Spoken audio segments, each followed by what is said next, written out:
কে তো দেখছিস, আমাকে বিদায় কর, বাসায় যেতে হবে। বাসায় তো যাবেন, তার আগে আমার কিছু প্রশ্নের উত্তর দিন।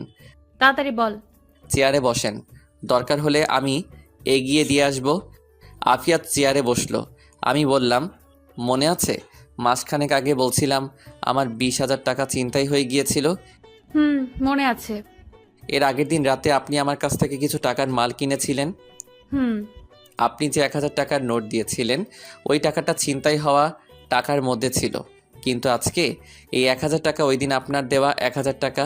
আমি যদি বলি এক, এটা কি আপনি বিশ্বাস করবেন? না, বিশ্বাস করব না। কেন বিশ্বাস করবেন না? ওই দিন আপনার দেওয়া টাকার কোড আজকে এই টাকার কোড সম্পূর্ণ এক। আফিয়া তার চোখগুলো বড় বড় করে তাকালো। আমার এই কথা শুনে আফিয়া হতভম্ব হয়ে গেছে। কি বলবে কিছু বুঝতে পারছে না। তোতলাতে তোতলাতে বলল, আমি কিছু জানি না, আমি কিচ্ছু জানি না। আর ওই দিন টাকার কোড আর আজকের টাকার কোড এক, এটা বললে আমি বিশ্বাস করব? আপনি বিশ্বাস করতে বাধ্য। প্লিজ আফিয়া, আমার টাকাটা দিয়ে দেন। আমি তোর টাকা নেইনি। ওকে, না, আপনি নিয়েছেন। আমি নেইনি। আপনি নিয়েছেন, না হলে ওই দিনের টাকার কোড আর আজকের টাকার কোড এক কেন? আপনি ছাড়া তো অনেক মানুষ আছে, তাদের কাছে তো টাকাটা যেতে পারতো, আপনার কাছে কেন? স্বীকার করেন। যা, আমি নিয়েছি, এখন কি করবি কর, তুই আমার কিছুই করতে পারবি না। কি নির্লজ্জ মেয়ে! প্লিজ আমার টাকাটা ফেরত দিয়ে দেন। তোরে একটা টাকাও দিব না। এখন দেখি তুই কি করিস। এই আমি উঠলাম। আমি তার কিছুই করতে পারবো না, এটা আমি ভালো করেই জানি। আব্বা জানলে আব্বাও কিছু করতে পারবে না। তার চেয়ে ভালো তাদের না জানানো। টাকার আশা আমরা আরও অনেক আগে ছেড়ে দিয়েছি। এখন দেখি আফিয়াকে ফাপড় টাপড় দিয়ে কিছু নিতে পারি কি না। জানি কিছুই করতে পারবো না। আমি বললাম, দেবেন না? না, দিব না। আমি ভাবতেছি আফিয়ার দুর্বল জায়গায় আঘাত করব। না থাক, মেয়েটাকে কাঁদিয়ে লাভ নেই। ওকে, দেখা যাক। আফিয়া বাইরে তাকিয়ে দেখে কোনো গাড়ি নেই। আফিয়া বলল, বাসায় যাবি না? না, আজকে দোকানেই থাকবো। এখন আমি কি করে বাসায় যাব? আমার দিকে তাকিয়ে মুচকি হাসি দিয়ে বলল, একটু এগিয়ে দিবি? ধুর, আপনি কে? আপনাকে চিনি না, বের হন দোকান থেকে। টাকা চুরি করে বলে আবার বড় বড় কথা বলে। আপনার মতো মেয়েরা লাস্টে মানুষের লাত্তি উষ্টা খেয়ে মরে। এমন করতেছিস কেন? একটু হেল্পই তো চাইছিলাম। ওই দিন তো আপনার হেল্প করেছিলাম, উল্টা আমার পিঠে লাথি মারলেন। এলাকায় অন্য কেউ ছিল না। আসলে আমি জানতাম না ওরা তোর টাকা ছিনতাই করছে। পরদিন সকাল পর্যন্ত আমি জানতাম না। তুই যখন আমার সাথে রাগারাগি করে চলে গিয়েছিলি, পরে আমি খোঁজ নিয়ে জানতে পারি তোর টাকা ছিনতাই করছে। পরে ভাবলাম তোর কাছে ছোট হয়ে লাভ কি, তার চেয়ে ভালো না জানানো। অনেক ভালো কাজ করছেন, এখন দোকান থেকে বের হন। ইমাদ, সরি। সরি? আমি বুঝি না, আমি টাকা ফেরত চাই।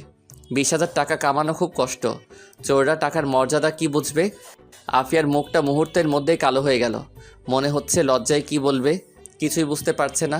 আমি আমার টাকা ফেরত চাই। এখন যেটা করার দরকার আমি সেটা করব। খেয়াল করলাম আফিয়ার চোখের কোণে পানি জমে গেছে। ধূপ করে চেয়ারে বসে পড়ল, হাত দিয়ে মুখ থেকে ফেললো। কিছুক্ষণ পর আফিয়া তার মোবাইল দিয়ে বলল, এই নে তোর টাকা। এখন প্লিজ আমাকে বাসায় এগিয়ে দে। মনে থাকলে আর জীবনেও তোর দোকানে মুখ দেখাবো না। টাকা ছিনতাই করে আবার অভিমান দেখায়, তাতে আমার কি? আমি অফিসার হাত থেকে মোবাইল নিলাম। মোবাইল দেখে আইফোন 12। মোবাইল দেখে আমি অবাক। আফিয়া আইফোন 12 চালায়, এটা যেন আমি বিশ্বাস করতে পারতেছি না। চালাইতে পারে, পাবলিকের টাকা মেরে মেরে খায়। যাই হোক, 20,000 টাকার বেশি উঠে যাবে, সেটা আপনার ইচ্ছা। এখন আমাকে বাসায় দিয়ে আয় পারবো না। প্লিজ। ওকে। আমি দোকান তালা মেরে বের হলাম। আফিয়া আমার সাথে ঘেঁষে ঘেঁষে হাঁটছে, মনে হয় ভয় পাচ্ছে। আফিয়ার শরীর থেকে মিষ্টি একটা গন্ধ ভেসে আসছে। কিছুক্ষণ হাঁটার পর আফিয়ার বাড়িতে পৌঁছালাম। আফিয়া বলল, ভেতরে এসে বস। না থাক, আমি যাই। ভেতরে আয়। আফিয়ার জোড়াজুড়িতে ভিতরে ঢুকলাম, গিয়ে সোফায় বসলাম। বাড়িটা তেমন বড় না, একতলা ছাদ, রুম 3টা। রুমগুলো আসবাবপত্র দিয়ে ভরপুর, অনেক সুন্দর করে সাজানো ঘরটা। কিছুক্ষণ বসে রইলাম, খেয়াল করলাম আফিয়া রান্না করে যেন কি করছে, খাওয়ার জন্য কিছু তৈরি করছে। খিদাও লাগছে। কিছুক্ষণ পর আফিয়া নুডলস রান্না করে নিয়ে আসলো, আমার সামনে দিয়ে বলল, নে খা। খাবো না। আরে খা, আমার সাথে তোর ঝামেলা মিটমাট, এখন তাড়াতাড়ি খেয়ে নে। ওকে। আমি নুডলস খাওয়া শুরু করলাম। মুখে দিয়ে আমি যেন আকাশ থেকে পড়লাম। এত স্বাদ, এত স্বাদ কী করে হতে পারে? আমার খাওয়া সব থেকে বেস্ট নুডলস। আমি এক প্লেট খেয়ে আরেকটু নিলাম। নুডলসকে পানি খেলাম, ভাবলাম একটু প্রশংসা করি। আমি বললাম, এত স্বাদের নুডলস আমি জীবনেও খাইনি। সত্যি এটা অনেক ভালো ছিল। সত্যি? আজ অনেক দিন পর আমি একজনকে নিজ হাতে রান্না করে খাওয়ালাম। তাহলে উঠি। এখন আমাকে এগিয়ে দিবে কে? আমি। পরে আমাকে এগিয়ে দিবে কে? এই বলে হাসতে লাগলো। আমি বললাম, তাহলে যাই। সাবধানে যাইস। হুম। আমি হাঁটা ধরলাম। আস্তে আস্তে হাঁটতে হাঁটতে দোকানে চলে আসলাম। এসে দোকান বন্ধ করে ভিতরে পিছনে খাট আছে, ওইটাই মাঝে মাঝে থাকি। সেখানে শুয়ে পড়লাম। অনলাইনে আফিয়ার মোবাইল বিক্রি করে দিলাম 50,000 টাকা। বলছে পরদিন টাকা দিয়ে মোবাইল নিয়ে যাবে। বাকি 30,000 টাকা আফিয়াকে ফেরত দিয়ে দিব। সকালে খেয়াল করলাম কে জানি দোকানের শাটারে আওয়াজ করছে। এই শীতের মধ্যে উঠতে একটু ভালো লাগছে না। আমি শীতের কাপড় পরে শাটার উপরে উঠাইলাম। দেখি আফিয়া। দেখি এখনও তেমন একটা আলো ফোটেনি। আমি বললাম, এত সকালে কি? দোকান আরও পরে খুলবো। ওকে, আমাকে একটা সিগারেট দে। আপনার না ঠান্ডা লাগছে? একটু খেয়ে ফেলে দিব। ওকে। আমি একটা বেনসন লাইট দিলাম। বললাম, এখন যান, আমি আর একটু পরে দোকান খুলবো। না, এখন বের হ। আমার সাথে জগিং করবি। আমারে তো ঠেকা পড়ছে না। আপনার মনে চাইলে আপনি যান। না, তুই আমার সাথে যাবি। না, যাব না। না, তুই যাবি। এই বলে আমাকে আফিয়া শার্টের কলার ধরে দোকান থেকে বের করলো। বলল, দোকান তালা মার। আমি দোকান তালা মেরে আফিয়ার পাশাপাশি হাঁটতে লাগলাম। আফিয়া সিগারেট ফেলে দিল। বলল, তুই সিগারেট খাস না? না। ভালো। আফিয়া হাঁটতে হাঁটতে নদীর পাড়ে নিয়ে আসলো। কুয়াশার কারণে কিছু দেখা যাচ্ছে না। আমি বললাম, এত শীতের মাঝে কী জন্য নিয়ে আসলেন? কি আরামের ঘুমের মধ্যে ছিলাম। আমার আজান দেওয়ার আগেই ঘুম ভেঙে যায়, পরে আর ঘুম ধরে না, তাই বাইরে চলে আসি। আপনার জগিং করার কি দরকার? আপনার তো স্লিম ফিগার, মানে একদম পারফেক্ট। থুর, তুই যে কি বলিস, চল ওই দিকটা যাই। চলেন। আমি আর আফিয়া কিছুক্ষণ হাঁটাহাঁটি করে দোকানে চলে আসলাম। আফিয়া বাড়িতে চলে গেল। আমি দোকান খুলে বসলাম। কিছুক্ষণ পর আব্বা আসলো। আমি বাড়িতে চলে আসলাম। এসে খাওয়া দাওয়া করে আবার দোকানে যেতে লাগলাম রিক্সা দিয়ে। আফিয়ার বাড়ির রাস্তার মোড়ে এসে দেখি আফিয়া দাঁড়িয়ে আছে। আমাকে দেখে থামতে বলল। রিক্সা থামালো। আফিয়া বলল, মামা, আমিও যাব। আরে আপনি কি করে উঠবেন? ভাই, আপনি অন্য রিক্সা নিয়ে চলে যান। আপা যেখানে যাবে আমি দিয়ে আসি। আরে কি বলেন, আমাকে দোকানে নিয়ে আসেন। আফিয়া হেসে বলল, অসুবিধা নেই, আমরা শেয়ার করে বসছি। আরে না, আপনি যান, আমি অন্য রিক্সা দিয়ে আসছি। চুপচাপ বস, আমার হাত ধর। এই বলে আফিয়া তার হাত বাড়ালো।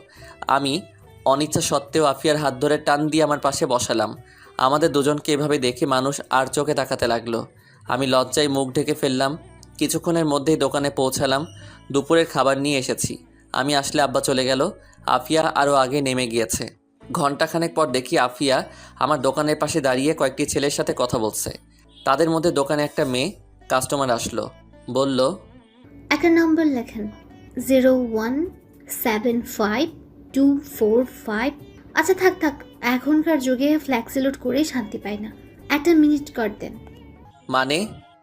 নাম্বার দিলে পরে আবার এই নাম্বারে ফোন দিয়ে চালাতন করবে। আপনাদের মতো ছেলেদের আমার চেনা আছে। আপনারা সুন্দরী মেয়ে দেখলেই মাথা ঠিক থাকে না। দেন, মিনিট কাট দেন। সব কিছুই ঠিক ছিল, তোর নাম্বার দিতে অসুবিধা, তুই মিনিট কার্ড নিবি ভালো কথা। তুই এসব আলতু ফালতু প্যাচাল পারস কেন? মেজাজটা সাথে সাথে গরম হয়ে যায়। আমি বললাম, মিনিট কার্ড আপনার কাছে বিক্রি করব না, অন্য কোনো দোকান থেকে নেন। মিনিট কাট নেই মানে? ও বুঝেছি, আমার নাম্বারটা চাস, যেটা তুই আমাকে সরাসরি বললেই চলতো। এমনিতেই তুই একটু হ্যান্ডসাম, তোরে দেওয়াই চাই। আমার মতো সুন্দরী মেয়েদের পিছনে ছেলেরা লাইন ধরে দাঁড়িয়ে থাকে। আচ্ছা নে, নাম্বারটা তোল। আমি মেয়েটার দিকে তাকাতেই আমার কেমন যেন লাগছে। ঠোঁটে গাঢ় লিপস্টিক, যেটা আমার একদম পছন্দ নয়। বুকের উরু দুটো স্পষ্ট বোঝা যাচ্ছে। এমনিতেই মেজাজ গরম হয়ে আছে। আমি বললাম, সরেন তো দেখি। বাইরে তাকিয়ে দেখি কোনো ছেলে পেলে তো নেই, এমনকি বাইরে একটা কুত্তাও নেই। আমি বললাম, কোথায়? আপনার জন্য না বলে ছেলেরা লাইন ধরে দাঁড়িয়ে থাকে, কোথায়? বাইরে তো একটা কুত্তাও নেই। মেয়েটা অপমান লোকানোর জন্য তোতলাতে তোতলাতে বলল, তোরে দেখাইতে হবে, এখন নাম্বার তোল। আপনার মন মানসিকতায় সমস্যা আছে। আপনার কাছে আমি ফ্লেক্সিলোড বিক্রি করব না, যান এখান থেকে। কি? আমার মন মানসিকতার সমস্যা? তোদের মতো লুচ্চা ছেলেদের জন্য আজকে আমার মতো সুন্দরী মেয়েরা শান্তি মতো ফ্ল্যাক্সিলোড করতে পারে না। ওকে ফাইন, আপনি ফ্লেক্সিলোড কইরেন না। আমাদের চিল্লাচিল্লির আওয়াজ শুনে আফিয়া দোকানে আসলো আর বলল, কি হয়েছে? এই মেয়ে, তুমি কে? ওর সাথে ঝামেলা করছো কেন? ঝামেলা করব না তো কি করব? লুচ্চা একটা। আফিয়া আপনি শোনেন। উনি এসে বলেন নাম্বার লিখতে, কিন্তু নাম্বার না দিয়ে উনি বলেন, আমি বলে আবার ফোন করে ডিস্টার্ব করব। আমি বলে লুইচ্চা আরও কত কিছু বলল। আফিয়া ঠাস ঠাস করে মেয়েটার গালে চড় দিল।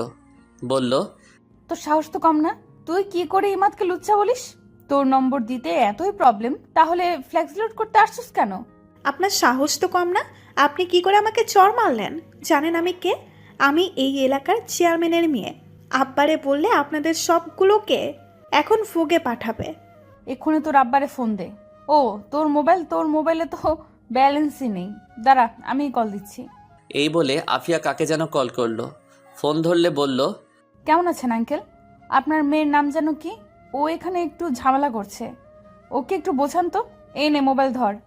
মেয়েটা মোবাইল ধরলো, কতক্ষণ কথা বলে বলল, লাস্টে বলল আচ্ছা। সরি আপু, কিছু মনে করবেন না, আসলে আমি একটু বেশি বাড়াবাড়ি করে ফেলেছি। ইমাদ সরি, আমি চাই। নেক্সট টাইম এই এলাকায় সাবধানে চলাফেরা করবি। যাও। ওকে আপু। এই বলে মেয়েটা চলে গেল। আফিয়া ছেলেগুলোর সাথে দুই একটা কথা বলে দোকানে এসে বসলো। আসলে তুই তো লুচ্চাই। মানে আমাকে কোন দিক দিয়ে লুইচ্চা মনে হয়? অনেক দিক দিয়ে। যাই হোক, মেয়েটাকে মারা আপনার ঠিক হয়নি। আমি তোর জন্য মেয়েটাকে মারলাম আর তুই বলিস ঠিক হয়নি? হুম। সিগারেট দে একটা। না, দিব না। আপনার সিগারেট খাওয়া বন্ধ। তুই বলছিস যা, আর খাবো না। সত্যি? আমার জন্য আপনি কেন সিগারেট খাওয়া ছেড়ে দিবেন? জানি না। খাওয়া দাওয়া করছেন? না। চলেন খাওয়া দাওয়া করি। না, তার চেয়ে ভালো তুই আমার বাসায় চল যাই, সেখানে খাওয়া দাওয়া করে চলে আসিস। না, আজকে টাইম শর্ট, আরেক দিন। ওকে, তুই খাওয়া দাওয়া কর, আমি বাড়ি যাই, রাতে কিছু জিনিস লাগবে।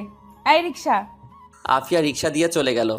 আমি খাওয়া দাওয়া করে রাত 9টা পর্যন্ত বেচাকেনা করলাম। এর মধ্যে আফিয়ার মোবাইলটা নিয়ে গেল টাকা দিয়ে। ভাবতাছি বাকি টাকা কি আফিয়াকে দিয়ে দিব নাকি আফিয়ার জন্য আরেকটি মোবাইল কিনে দিব। ধুর, ওর টাকা ওকে দিয়ে দিব। এখন বের হব বাড়িতে যাওয়ার জন্য। এমন সময় আফিয়া আসলো আর বলল, 5 কেজি চাউল দে। এখন কিছু দিতে পারবো না, দোকান বন্ধ করে ফেলবো, আগামীকাল নিয়েন। এখন দে। ওকে, আর কিছু লাগলে তাড়াতাড়ি বলেন। আফিয়া আরও কিছু জিনিসপত্র বলল, সেগুলো দিলাম। কত টাকা বিল হলো বললাম, সেগুলো দিলাম। আফিয়া টাকা দিল। আমি বললাম, আপনার আইফোন বিক্রি করেছি, এই নেন আপনার বাকি 30,000 টাকা। তোরে কে বলছে বিক্রি করতে? আমি তোর টাকা দিয়ে মোবাইল নিতাম। আপনি কবে টাকা নিয়ে আসবেন সেই আশায় আমি বসে থাকবো, এখন টাকা নেবেন? না, তাহলে আগামীকাল আমাকে মার্কেটে নিয়ে গিয়ে মোবাইল কিনে দিবি। আমার টাইম নেই, ধরেন আপনার টাকা। এখন কি করবেন আপনি জানেন। তুই আমাকে নিয়ে যাবি, এটা আমার পরিষ্কার কথা। আচ্ছা দেখি। আমি তাড়াতাড়ি দোকান থেকে বের হলাম, কারণ বাইরে একটা রিক্সা দাঁড় করিয়ে রাখছিলাম। আমি আগে গিয়ে রিক্সায় উঠে পড়লাম। আফিয়া বলল, আমি এত কিছু নিয়ে কি করে যাব? আপনি থাকেন, আমাকে দিয়ে আপনাকে নিয়ে যাবে। কি অকৃতজ্ঞ ছেলে রে তুই! একটা মেয়েকে তুই এভাবে ফেলে চলে যাবি? এর চেয়ে বেশি আর কী বা করতে পারি? তুই জানিস তোর যে এখন এখান থেকে হেঁটে যেতে হবে? জানি। তাহলে চল একসাথে শেয়ার করে যাই। না, আপনি যান, আমি পরে আসছি। এই বলে আমি রিক্সা থেকে নেমে গেলাম। আফিয়ার জিনিসপত্রগুলো উঠালাম। আফিয়া রিক্সায় উঠে বসলো। আফিয়া বলল, উঠবি নাকি চলে যাব? মামা ওকে নামিয়ে দিয়ে আবার এখানে আসবেন। রিক্সা আর এখানে আসবে না, মন চাইলে উঠ, না হলে হেঁটে আয়। আমি জানি আফিয়া যেটা বলবে রিক্সাওয়ালা সেটাই শুনবে। আমি বাধ্য হয়ে আফিয়ার পাশে বসলাম। রিক্সা চলা শুরু করলো। আফিয়া আমার সাথে আরও ঘেঁষে বসলো আর বলল, অনেক শীত, আরো ঘেসে বস, তাহলে শীত লাগবে না। আপনার পাশে বসলেই এমনিতেই শরীর গরম হয়ে যায়। আফিয়া আমার হাতের মধ্যে নিজের নরম উষ্ণ হাতটা রাখলো। আমি আফিয়ার দিকে তাকালাম, চারিদিকে অন্ধকার। আফিয়া আমার হাত শক্ত করে ধরে আমার সাথে আরও ঘেঁষে বসলো। আমি কিছুই বুঝতে পারছি না, কিন্তু একটা জিনিস বুঝতে পারছি, আফিয়া তার ভিতরের কষ্টগুলো অনুভূতির মাধ্যমে জানান দিতে চাচ্ছে। আমি আমার হাতটা সরিয়ে নিলাম। কিছুক্ষণের মধ্যে আফিয়ার বাড়ির সামনে চলে আসলো। আফিয়া নেমে গেল। আমিও বাড়িতে চলে আসলাম। পরদিন খুব সকালে বের হয়ে দোকানে আসছি। পথের মধ্যে আফিয়ার সাথে দেখা। আমি ভাবলাম, এ কোন ঝামেলায় পড়লাম, যেদিকে তাকাই সেদিকেই আফিয়া, সেই কেন আমার সামনে পড়ে? ওর কি কোনো মেয়ে বান্ধবী নাই? শুধু ছেলেদের মতো বাইরে ঘুরে বেড়াই। অন্য দিক দিয়ে ওরে দেখলে ভালোই লাগে। ভাবতাছি প্রেমে পড়ে গেলাম নাকি। আফিয়া আমাকে দেখে বলল, কি রে, এত সকালে কোথায় যাস? তার আগে আপনি বলেন, এত সকালে আপনি বাইরে কি করেন? এই শীতের সকাল আমার খুব ভালো লাগে।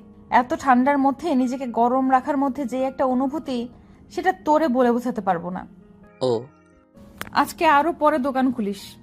কেন? চল দুজন মিলে একসাথে হাঁটি। এখান থেকে দোকান পর্যন্ত আমি হেঁটে যাব? এতটুকু পর্যন্ত একসাথে যেতে পারি? এইটুকু হলেই চলবে। তাহলে চলেন। আমি আর আফিয়া পাশাপাশি হাঁটতে লাগলাম। এত সকালে কুয়াশার মধ্যে সামনে কি আছে দেখা যাচ্ছে না। আমি ভাবলাম আফিয়ার ফ্যামিলি নিয়ে কিছু প্রশ্ন করি। আচ্ছা, আমি কি আপনাকে আপনি করেই ডাকবো নাকি তুমি করেই? আজ পর্যন্ত আমাকে তুমি কিংবা তুই বলার কেউ সাহস পায়নি, সবাই আপনি করে ডাকে। আর তুই আমার কাছে একটু স্পেশাল, সেই জন্য তুই আমাকে যেটা খুশি ডাকতে পারোস। আপনার কাছে স্পেশাল? Very interesting. এই যে আপনি এত টাকা জিনিসপত্র কিনেন, এত টাকা কোথা থেকে পান? তোর দোকান থেকে কিনি তো, সেজন্য তুই আমাকে এত প্রশ্ন করছিস। আজ থেকে তোর দোকানের মুখই দেখবো না। আচ্ছা, আমার দোকানের মুখ দেখেন না, তার আগে এটা বলে যান এত টাকা কোথায় পান? আব্বা ব্যাংকে কিছু টাকা রেখে গিয়েছিল, এই টাকার লাভ নিয়ে চলি। আর ধান্দা তো আছেই। বয়ফ্রেন্ড কয়টা? দেখছো আমার হাত, একটা চড় দিব। এই শীতের মধ্যে আপনি আপনি গরম হয়ে যাবি। আমরা তো বখাটে মেয়ে, আমাদের সাথে আবার প্রেম কে করবে? হয়তো প্রেমের নামে কিছুদিন নাটক করবে, ব্যবহার করবে, ছুঁড়ে ফেলে দিবে। আসলে কি জানিস, যে যতই কথা বলুক, বিয়ে করার সময় সবাই সব থেকে ভালোটাই সিলেক্ট করে। কথাগুলো বলার সময় আফিয়া ইমোশনাল হয়ে পড়ে। তাই বলে কি আপনার বিয়ে করার ইচ্ছা নেই? জানি না। এই মুহূর্তে যদি একজন আপনাকে বিয়ে করার জন্য বলে তাহলে আপনি কি করবেন? তার কানের নিচে চর মেরে বিয়ে করার স্বাদ ভুলিয়ে দেব। কেন? এমনি। এত প্রশ্ন করছিস কেন? করবি আমাকে বিয়ে? যত সব ফালতু কথাবার্তা। এখন তুই বল, তোর গার্লফ্রেন্ড কয়টা? একটা ছিল রিয়া, ওর তো বিয়ে হয়ে গেছে, এখন কোনো গার্লফ্রেন্ড নাই। তোর আবার গার্লফ্রেন্ড না থাকতে পারে? এমনিতেই তুই যে হ্যান্ডসাম, তোরে দেখেই মেয়েরা ক্রাশ খাবেই। খাই তো, আপনাকে দেখে আর খেতে পারি না। ওকে, যদি তোর সাথে কোনো মেয়েকে দেখি, মনে করবি তুই মেয়েটাকে জীবনের লাস্ট বার দেখলি। আমি আফিয়ার কানে কানে গিয়ে বললাম, যদি ওই মেয়েটা তুমি হও। এই বলে আমি জোরে হেঁটে দোকানে চলে আসলাম। পিছনে তাকিয়ে দেখি আফিয়া তখনও সেখানে ঠাই দাঁড়িয়ে রইল। হয়তো এটা নিজের কানে বিশ্বাস করতে পারছে না। আফিয়ার জন্য আমার ভিতরে ভিতরে একটা ফিলিংস কাজ করত। তার সাথে বেশি চলাফেরা করি সেজন্য নাকি ও সবসময় আমার চোখের সামনে থাকে সেজন্য আমি জানি না, কিন্তু ওকে কেন জানি আমার মন চাই। হয়তো আমি তার প্রেমে পড়ে গেছি, কিন্তু একটা বখাটে মেয়ের প্রেমে পড়লাম। বখাটে হয়তো কি হয়েছে, মেয়ে তো, এখন আমার নিজেরই করে নিতে হবে। আর আমি কোনো সময় আমার ভালোবাসার কথা বলবো না, কারণ ও তো বখাটে মেয়ে, কোন সময় মন ঘুরে যায় কে জানে, তারপরে ফান্দে ফেলে টাকা খাবে। আচ্ছা দেখি কি হয়। এমনিতেই আফিয়া অনেক সুন্দরী, আরও নিজেকে প্রোটেক্ট করতে জানে। আমি দোকান খুলে বসলাম, দেখি আফিয়া আসলো, বলল, মোবাইল কিনতে কখন যাবি? আব্বা দোকানে আসুক তারপর দেখি। এই বলে আফিয়া হাসি দিল। হাসিটা আমার বুকে তীরের মতো বেদ করলো। আমি বললাম, এখন কোথায় যাবেন? বাসায়। বাসায় থাকবেন, আমি এসে নিয়ে যাব। এই বলে আমি আফিয়া চলে গেল। আমি বেচাকেনায় মনোযোগ দিলাম। একটানা 10টা পর্যন্ত বেচাকেনা করলে আব্বা আসলো। আমি বাড়িতে চলে আসলাম। এসে খাওয়া দাওয়া করে রেডি হয়ে আফিয়ার বাসার সামনে গেলাম। গিয়ে দরজায় টোকা দিলাম। একটু পর দরজা খুলল। দরজা খুললে আফিয়ার দিকে আমি আর চোখ সরাতে পারছি না। এটা আমি কি দেখছি? দেখি আফিয়া একটা লাল শাড়ি পরছে, চুলগুলো খোলা, ঠোঁটে লিপস্টিক, একেবারে আমার সামনে যেন জ্যান্ত পরি দাঁড়িয়ে আছে। আফিয়া লজ্জা পেয়ে মাথা নিচু করে বলল, কি এভাবে দেখতেছস? আমরা শুধু একটা মোবাইল কিনতে যাব, এইভাবে সাজার কোনো মানে আছে? এমনি সাজলাম, অনেকদিন ধরে সাজি না। আজকেই কেন? অন্য কোনো দিন সাজতেন। আজকেই। ওকে, মোবাইল কোনো চয়েস নেই, আমি যেটা কিনে দিব ওইটাই নিতে হবে। এখন চল যাই। আফিয়া আর আমি একসাথে হেঁটে রাস্তায় আসলাম। ওইখান থেকে রিক্সা নিয়ে দুজনে এক রিক্সায় উঠলাম। উঠে মার্কেটের উদ্দেশ্যে রওনা দিলাম। মার্কেট যে এলাকায় থাকি এর বাইরে অন্য এলাকায় পড়ছে। মার্কেটে গিয়ে পছন্দ মতো একটা মোবাইল পছন্দ করে আফিয়াকে দিলাম। আফিয়া সেটা সাদরে বরণ করলো। আফিয়া চেষ্টা করলো আমাকে কোনো রেস্টুরেন্টে ঢোকাতে, কিন্তু আমি দোকানের কথা বলে কেটে পড়ি। রিক্সা নিয়ে আসছি, দেখি 2-1টা ছেলে আমাদের রিক্সা আটকালো। ছেলেটা বলল, কেমন আছেন আফিয়া আপু? ভালো, তোরা কেমন? আপনি আমাদের দিকে তাকান না, কি করে ভালো থাকবো? কি আপু, নতুন ভাতার নাকি? মানে? কিরে, রাতে কত দিস? আমাদের তো টাকা পয়সা আছে, আমাদেরও মনে চায় করতে। ইদানিং দেখছি আফিয়া আপু সুন্দরী হচ্ছে। আমি রিক্সা থেকে নেমে একটাকে কষিয়ে চড় দিলাম, আরেকটা আমাকে মারতে আসলো। আমি তাকেও কষিয়ে চড় দিলাম। দুজনে চড় খেয়ে আমাকে বকতে লাগলো। আমি বললাম, ওই মামা রিক্সা টান দেন। আমি কি রিক্সায় উঠলাম। রিক্সায় উঠলে আফিয়া কাঁদতে লাগলো। বলল, আমি কি করছিলাম তাদের? এত খারাপ কথা